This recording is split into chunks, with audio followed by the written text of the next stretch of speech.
How do you feel that's going to manifest itself within the live show? Are we going full stadium rock this time? What are you guys thinking? I mean, yeah, I'd love to. We just stadium rock in theaters. Yeah, just without venue. That's what the tour should be called. Stadium Yeah. rock in theaters. I want to begin with something you guys did a couple of years back now, but Slam Dunk Festival. Obviously, a massive, massive moment in the festival calendar. You guys went down an absolute storm with that secret set. How was that experience for you? How do you look back on that particular live show? I think it was one of the most fun shows that three of us certainly played, but Danny had foot and mouth. It's so fucking, like Doug pointed out, so Spinal Tap. We played Slam Dunk, and our lead singer had hand, foot, and mouth. Do you know what? There was a lot of like anticipation for us because it's weird, like where McFly sits with a rock audience of today, because I think a lot of people would just never give us the time of day. A lot of people are unsure, and a lot of people, we were kind of a stepping stone band to, I think, to like heavier rock artists. So we were kind of, it's a bit like when we played our first festival, like in like 2008, because we just couldn't break through the gatekeepers of like having McFly on a festival, because it was like, oh, it's not cool.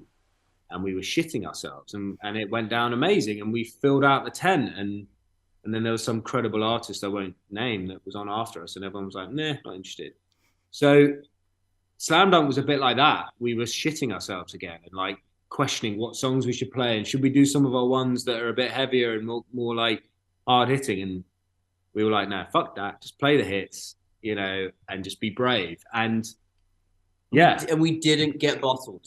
yeah. I was expecting at least one bottle. The thing is that I felt like we didn't belong, because we got there and there was just like all these punks and like mohawks and like all these like hardcore bands like WARGASM were playing before us. So you did your bit and you put some tape over your nipples. Yeah, so everyone was wearing tape on their nipples. I was like, fuck it, I'm going to tape up my nipples. I was trying to get some rest in the Viano backstage, whilst Wargasm was on. And it was like, I'm like, oh God, I just need sleep. Like, they were pretty full on WARGASM. Like, they were really fucking cool. I really enjoyed watching them. But I was like, I can't believe we're about to go on next and be like, because obviously she's out of my league. Like, we're fully aware of the irony in that. But we were like, fuck it, let's do it. And She's out of my and everyone fucking embraced it. I think the thing is, we're at that stage now where a lot of the people in that audience, it's like, it's okay to admit you like catchy pop songs. And, when you hear them live, it's a different experience. Like, it's the first time we've seen people like crowd surfing to Five Colours in her hair. There was a guy at the front with a full fucking skull tattoos, big earrings, literally singing every word of every song. I think it's pretty cool for us that, because like, all being inspired by rock music and trying to put it in, even in small amounts in the early days, like, I think that's why this album is so impactful for us, because we finally get to just put all of our like guitar heroes on an album. Do you know what I mean? Yeah. I mean, you see a lot of like bands that which is very gratifying for us when you see people in their 20s or younger, like playing music because of us. We play drum. You see people do drum covers and guitar covers, and I play guitar because I saw McFly when I was younger. And I think the fans that know like our back catalogue, there's people that obviously just know us for like All About You and Five Colours in the Hair, and that's fine. But then obviously people that we're like 7 or 8 albums deep, so a lot of people know us for everything. And we always see ourselves as a guitar band that have pop melodies, and we sometimes don't help ourselves because we second guess what we should be. I think this is the first time since Radioactive that we're like, fuck yes, this is the band we're supposed to be, this album that we've just made.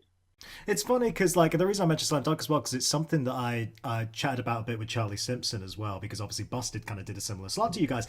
And it's interesting how you say that thing of there's loads of people who grew up on you guys, and it kind of opened almost like a gateway to a kind of wider space of rock music, because I guess beyond that as well, it's also just how it's nothing new to say, but the way that genres blend together a lot more now, and the way that, yes, you can be a bit tribal with your taste sometimes, but everyone is a lot more open in the streaming age to kind of trying lots of different things. And when you guys were first starting out, I mean, a lot of those songs, particularly in that first album, you can easily compare them to, you know, what Simple Plan were doing at the time or what New Found Glory were doing at the time. It was just marketed in kind of a different way. I feel like if that was coming out today, it would fit in that slot a little bit more, which I guess leads on to the question, really, is that something you've kind of noticed more and more beyond things like Slam Dunk? Have you noticed the audience demographic kind of change for you guys, or is it just the people who've grown up just kind of keep coming with you? What do those new McFly fans look like who've discovered you maybe more recently?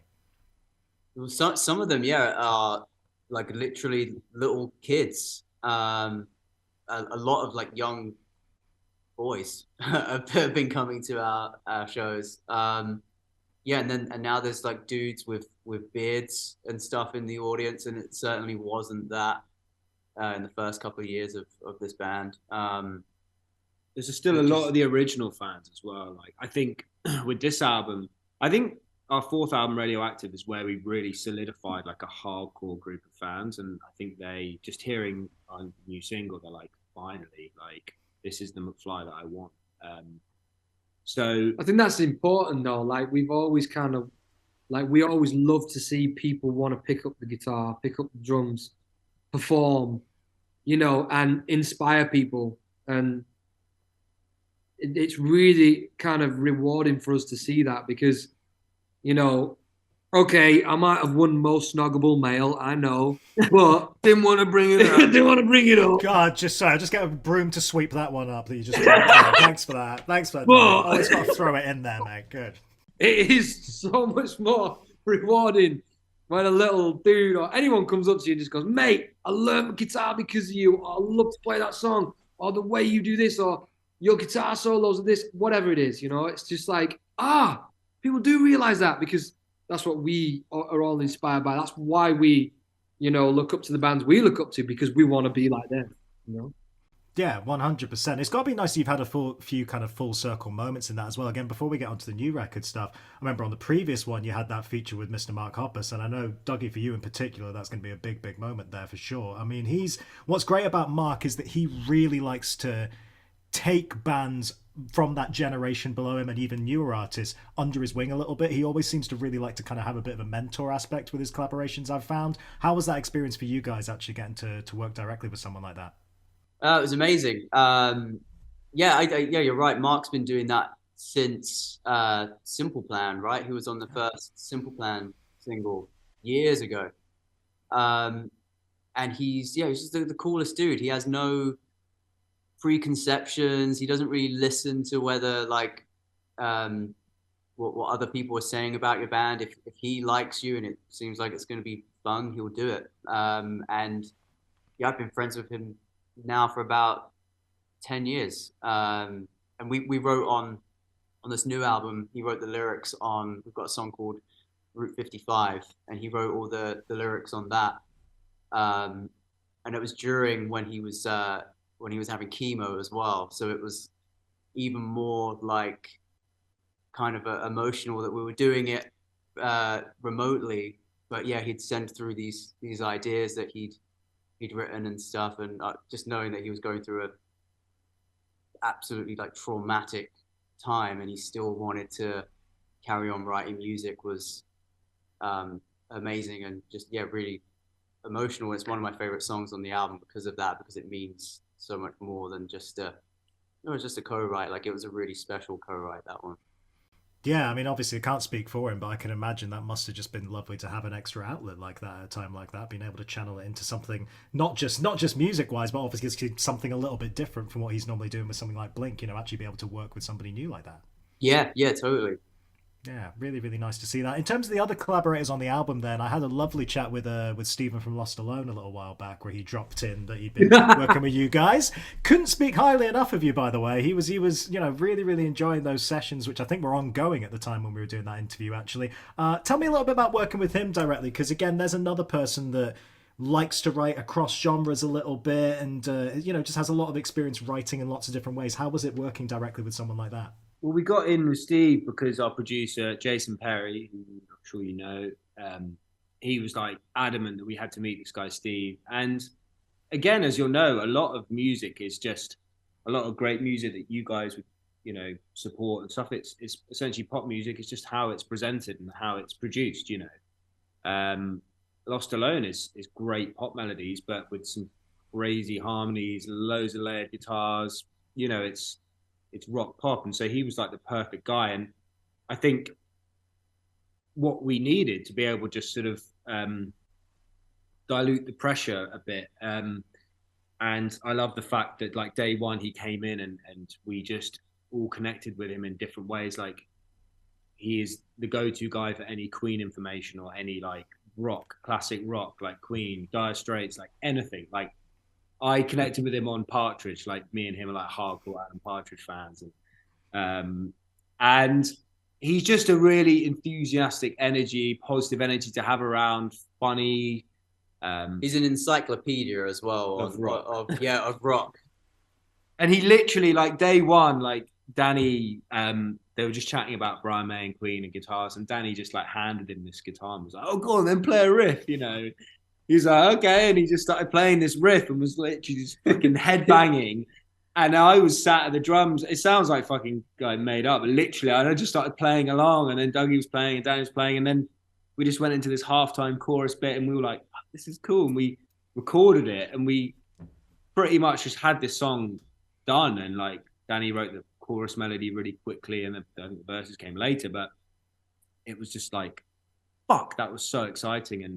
And that's the last track on the album. Actually, it's called "Shine On," and it's a fucking banger. But I'll never forget the way he sat. Like I remember when I did like open mic nights around my local town, and I used to go to these, and there was one guy, and especially when I went over to Ireland, there was this one guy called Paul Buckley, and I'll never forget that Steve sat exactly the way I was like, oh my god, he sat the way Paul Buckley used to sit when I was a kid, like, and he was like legs together playing the guitar like this, and but then his like head would bang, and he just went like, and looked at us and we were into it. It was like, as soon as we were into it, he went, I never saw his face for the next 10 minutes. I just saw his hair.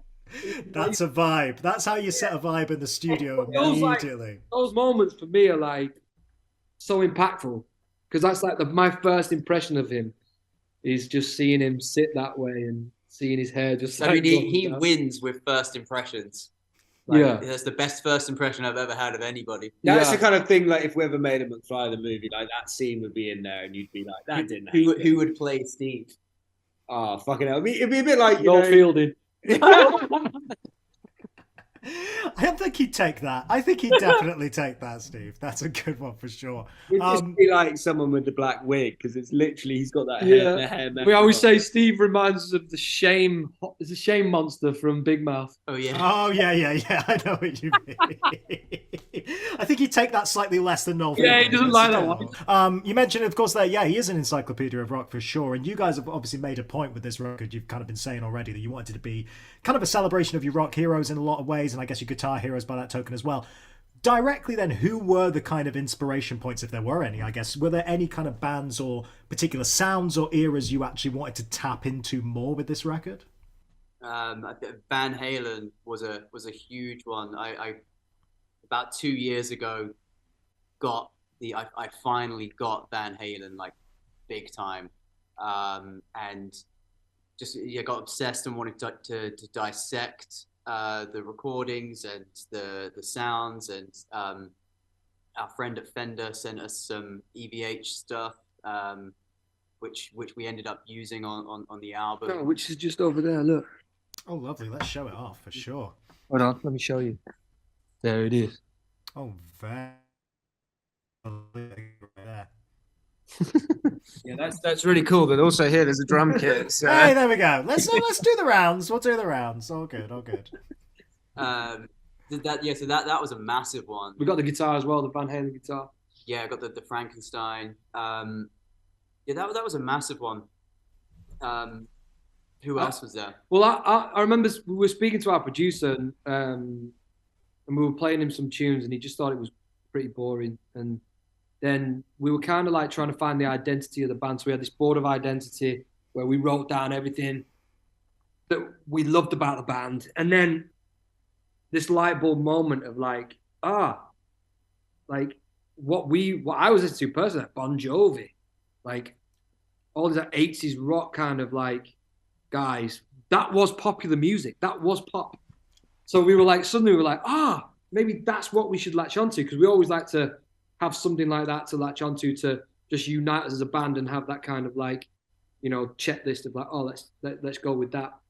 So that kind of, 80s rock, and even down to like early Springsteen albums, like the Born in the USA snare sound, or like Tunnel of Love, Human Touch, and all these like 80s sounds. Obviously Van Halen. Oh, fucking Kiss. Rush was a big one. Yeah. There's a big Rush song on the album called The Land of the Bees.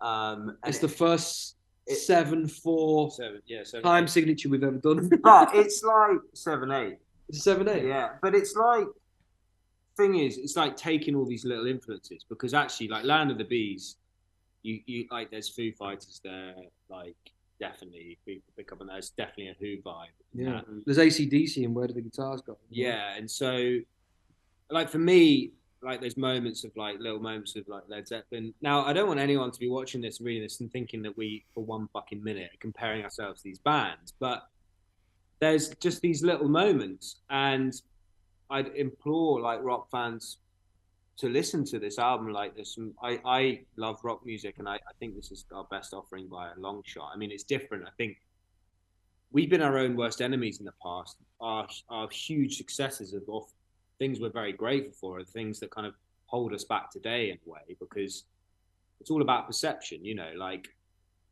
the majority of people see McFly and think, oh yeah, McFly, all about you, Five Guys in a Hair, whatever. That's great, because it's given us our platform to continue. But I think this time we've finally gone, fuck it, like Danny said, with the Board of Identity, we've kind of been floating around only knowing who we are as a band when we're on stage playing live. But when we're in the studio, it's kind of like, do we have permission to do this? What should we be doing? Should we be writing pop hits again? Should we be trying to do 2021 version of All About You? Should we be whereas this time we were like, and that created our last album, which is a bit like good songs, good melodies, but I wouldn't know what that band's trying to say or do. Whereas this album, you could present it as a piece of work and be feels like, united as well. Yeah, it's like, this is our band. So I played it to a mate of mine recently who came down from Bolton, went to an event, and anyway, he's like, went to Lipper Music College, this and that, and it's never really like, when there's ever an album out, it's always like, he'll say, oh, congrats on the album, and he would never get into detail of like whether he likes it or not, and that's all cool. That's cool. I don't expect all my friends to like my albums and that, but I was playing at him, and he just couldn't stop. He just couldn't stop smiling. He just kept going, good, innit? This is good, isn't it? And he's like, he can hear, because he's a rock guy, right? And he can hear. He's like, mate. By the end of playing him the vinyl, he was like, I love it. He said, I can hear. Oh, it excites me. It's got me really like rejuvenated to go and listen to my records back home and that. And I just love that reaction. It was so sincere. Is that the right word? Yeah. It was like so real and so like, because like he's never once like really, he's never, I don't think he's fully been into it that much. I have the same experience with my friends, and I think a lot of McFly stuff, if I wasn't in McFly, I wouldn't give it the time of day. Sometimes you're biased to your own music because you're in it and you're within the process and you understand why, that is great. But this album, like, same thing with my brother. Like, he's a huge fan of rock music and has like the most crazy vinyl collection, knows every band ever. And same thing with your mate. He's like, he appreciates our stuff and he sees us live and he's like always saying to his friends, like, trust me, they're fucking great live and you've got to come see McFly live. And, a few songs along the way he picks up on and likes. But when I played him this album, he's like, fuck. He's like, I cannot believe this is, he's like, I'm so happy you guys are doing this. Like, absolutely. And it's still melodic, like, but it's just, I had that moment in the studio listening back to like Land of the Bees or Forever's Not Enough and just being like, I can't believe we're finally fucking making songs like this. This is so exciting. No, it is exciting. And I think you're right in terms of the fact that It definitely feels cohesive. It definitely feels like it all flows together very nicely. You've clearly channeled an era and channeled a side of yourself that you really kind of wanted to explore. You see that in the artwork, for God's sake. I mean, that may as well be from the 80s in the best possible way. You know, it's very, very cool. It all fits together. And it does beg the question with live, because I'm sure you're already thinking about how these next live shows are going to fit together and what they're going to feel like, because this record is not a million miles away from what you've done before, but clearly a step in a slightly different direction, right? Yeah. How do you feel that's going to manifest itself within the live show? Are we going full stadium rock this time? What are you guys thinking? I mean, yeah, I'd love to. Stadium rock in theaters. Yeah, just without the venue. That's what the tour should be called. Yeah. I mean, we can sell out arenas, but we have to push the whole nostalgia plug. So we're gonna go. We wanna do like slightly smaller venues, because we want to get away with playing most of the new album. Because then when you do the smaller venues, you know, hardcore fans are gonna come. They're gonna know the new music. So, but yeah, we were thinking like totally it will playing some of the older songs that will fit in with this stuff as well. So, I mean, I've always wanted to be completely brutal and just like drop some of our big songs, not to like make a point, but just where necessary. Like, fans coming to these shows, they don't need to hear All About You and Obviously Again.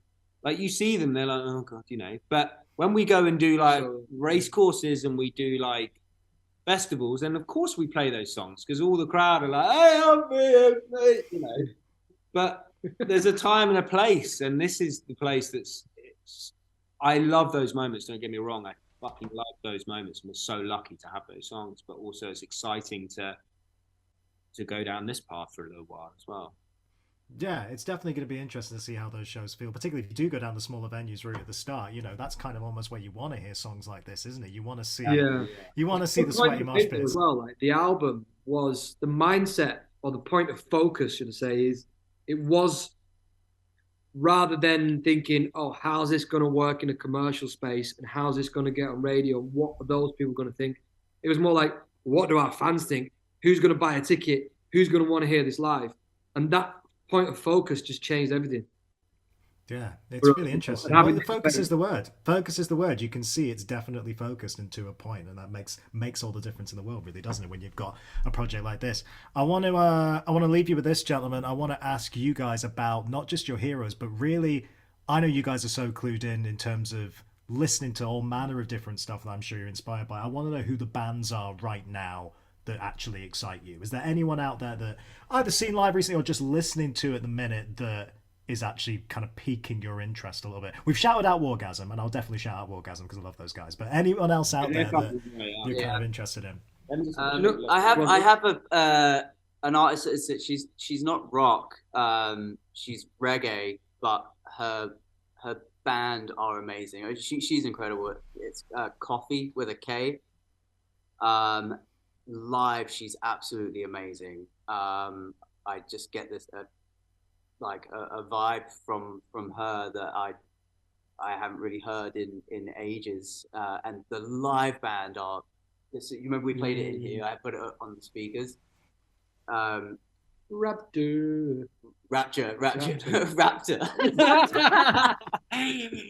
Raptor. Yeah, so I really love her. Yeah, there's a few. I got a little bit obsessed with Idols recently. Okay. Yeah, I just love him as a frontman. I think he's ace. But by finding them, I found a band called Stone from Liverpool. And it's cool because I like the fact that, just like the Arctic Monkeys did, had a bit of Sheffield in it. It's rock with a little bit of Liverpool in it, and it's quite mad.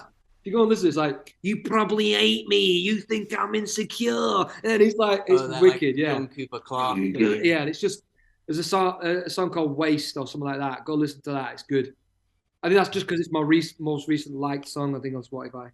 I think, like, yeah, WARGASM, seeing them last year at Slam Dunk was just a really exciting experience. I love the kind of power attitude that they have that to me seems totally like genuine. Like, they seem just like the fucking real deal. And all the guitarists would just stand facing his amp, just literally just like totally focus on his sounds and the you know, two guys fronting the band were just. They're on the Limp Bizkit tour. Yeah, they're I doing think- Wembley, right? I just think that Milky Way is just amazing. She's just so cool. You know, I listened to their EP the other day. Joey Valance and Bray, is it? Have you heard of those guys? Yeah. It's like Beastie Boys. Me and Matt went and saw him.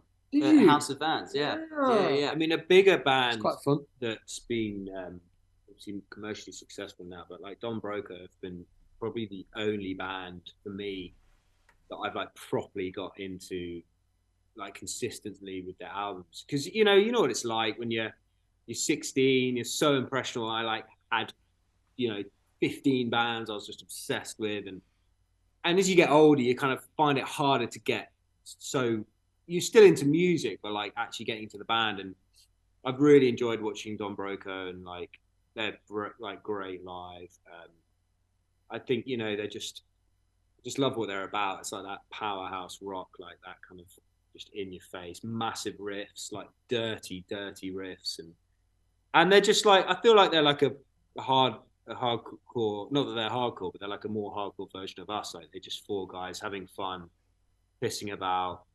They don't take themselves too seriously, but their music's serious. Great hair. They're fucking Great great, hair. man. Like Great hair. they watched, like Jason Perry produced their album as well, and I remember they messaged me and they're like, "What's it like working with Jason?" I was like, "You got to work with Jason. It's amazing." Yeah, I've just really enjoyed watching them and seeing them Businessman. Set it up, didn't you? set that up. So- Yeah, I mean, Jason Perry, listen. we fucking. I pair these bands. Mate, everyone know me in the rock world. I'm the fucking. I'm the guy. You got a card, you got a Yeah, card. I'll give you enough. Getting a little percentage on that. Come on, you got to get that. We You gotta stole sort of- their. We stole some of their moves as well. Busted, yeah. Oh, I remember that. Oh, the walk, of course. Broco Walk, we famously. turned into Yeah. busted kick. I mean, it's homage rather than ripping No, it's off. Let's homage. do that. Listen, we're just passing on information to our Exactly. fans. Exactly that. Inspiring and excellent.